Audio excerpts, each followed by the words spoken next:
By now, I'm sure many of you who follow sports, maybe some of you who don't follow sports, have all heard about the sports betting scandal involving some NBA players, past and present. And I'm just confused by all the greed. Why are you all so damn greedy? Listen, no one has to tell me about the addictions and vices that many of us experience. We all have our fair share of addictions, good or bad. But gambling is one of those things that always has me scratching my head. Especially gambling when it comes to multi-millionaires. So I'm not talking about the average Joe like myself who may want to win a couple $100s here and there. It's widely available now. I'm a sports fan. Why not take my chances? You can help pay bills. It could be a nice savings stash. It could be a nice vacation stash. You can use your earnings however way you wish to use them. So sports betting for the average Joe or Jill is quite all right as long as you have control of your addictions, as long as you're not blowing the budget and spending rent money and spending bill money and, shit out of luck and find yourself homeless. But when it comes to people like Chauncey Billups and Terry Rozier and others, I'm just confused. And if you are an NBA fan, you know Chauncey Billups has been involved with the NBA in some capacity for at least 30 years.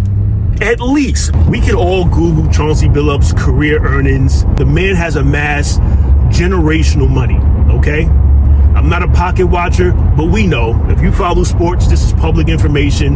The guy has had many big time contracts, okay? And it just leads you to wonder what's going on in these guys' minds. Is it really just the allure of money?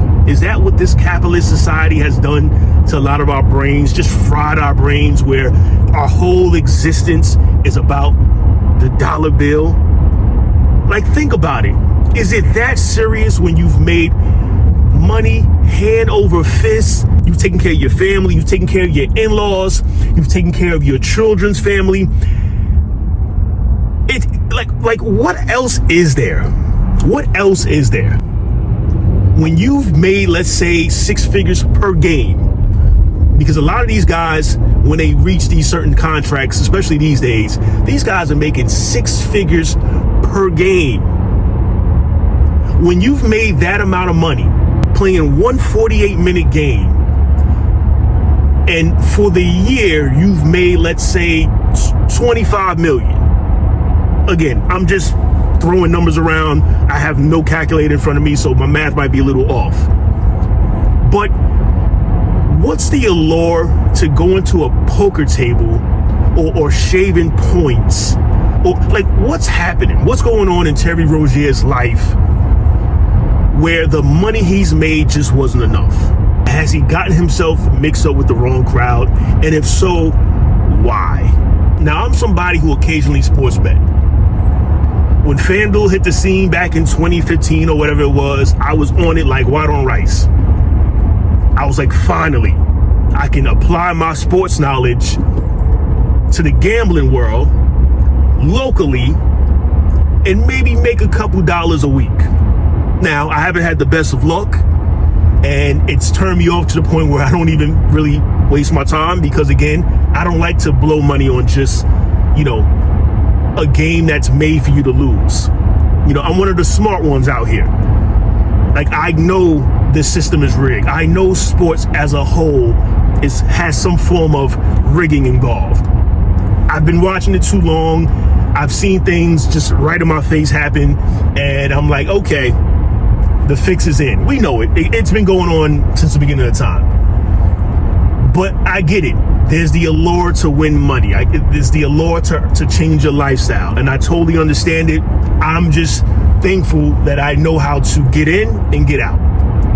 But with that being said, when I think about a person like Terry Rozier, with him just clearly making gaffes on the court, it just makes me wonder, why are we sheep?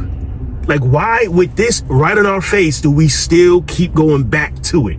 Because if it's not Terry Rozier, it's somebody else. We had that incident about a month ago with the college football player who could have easily got on one knee.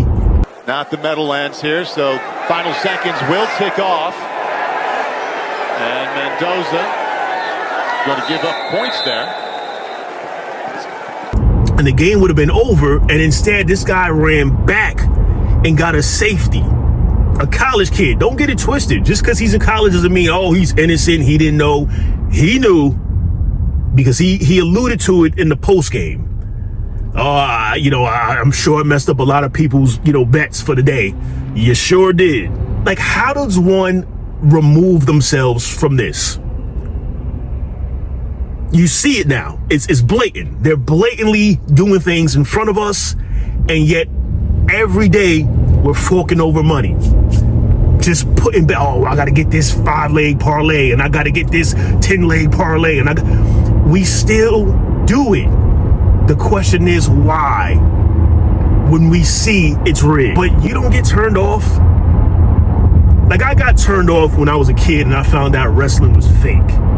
It turned me off. You think this is real. And then they reveal their true colors and you kind of go along with it until it gets old. Like, I knew he was going to body slam him right there. I knew he was going to kick out at 2. I knew the referee was going to get hit in that spot. Like, it becomes so predictable where it's phony now. I don't want to watch this. You want authenticity. So with these modern day athletes regularly showing us that they're down with some type of underworld, mob related situation, why keep betting? It just save you a couple dollars. I get it. You have the dreams of earning that big $50,000 payday. It's not life-changing money, but it can do something for you, for your family. I understand. And don't get me wrong, it's the same with the lotto. Like, I stopped playing the lotto. For what? For what? The odds are clearly against me. They say you have a better chance of getting struck by lightning than hitting some of these big jackpots. And it's probably true. And I get it, the little slogans, you got to be in it to win it, and hey, you never know. All these little cute slogans that get you spending $1 and $5 and $10 in your whole paycheck. I totally understand the ploy, but I'm not with it. And I just want more people to smarten up because they're throwing it in our face right now. Now, if you aren't breaking your budget to place a few bets, then have at it. Because it's fun. It is fun. It's heartbreaking when you lose, but it's fun. But if you just have this urge to just, I got to keep betting, and I don't care if Terry Rozier is doing this, and I don't care if Chauncey Billups is clearly tanking it, I don't care, and I don't care, and I don't care. If you have that attitude and just keep blowing money and then find yourself stressed out and going to games and yelling at players, you screwing up my parlay, sitting courtside, yelling at players. If you find yourself in that position, it's not for you. You've got to cut it off. You've got to cut it off because they're telling you that the system is rigged. They're telling you now. Smarten up.